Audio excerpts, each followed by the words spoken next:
মাকে ভুলেও এই তিনটি কথা বলো না। শাস্ত্রে বলা হয়েছে মা বাবার সেবা করাই সর্বশ্রেষ্ঠ ধর্ম।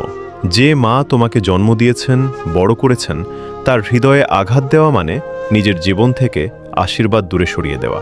এক, মাকে কখনো বলো না তুমি কিছুই জানো না, কারণ তোমার জীবনের প্রথম শিক্ষক ছিলেন তোমার মা। তোমার প্রথম কথা, প্রথম হাঁটা, প্রথম শিক্ষা সব কিছুর শুরু তার হাত ধরেই। তাই ভুলেও তাকে অসম্মান করো না। দুই, মাকে কখনো বলো না তুমি আমার জন্য কি করেছ, কারণ তোমার জন্য তিনি নিজের ঘুম, আরাম, সুখ আর অসংখ্য ইচ্ছা ত্যাগ করেছেন। তুমি যত বড়ই হও না কেন, মায়ের ঋণ কখনো শোধ করতে পারবে না। তিন, রাগ করে কখনো বলো না তুমি আমাকে বোঝো না, কারণ এই পৃথিবীতে তোমাকে সবচেয়ে বেশি বুঝেছেন তোমার মা। তোমার মুখের হাসিতে তিনি আনন্দ পান, আর তোমার কষ্টে তার হৃদয় কেঁদে ওঠে।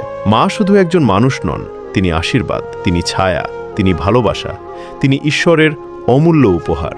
আমি মনে করি যার মা আছেন সে সত্যিই ধনী, আর যে মাকে হারিয়েছে সে জীবনের সবচেয়ে বড় শূন্যতা অনুভব করে।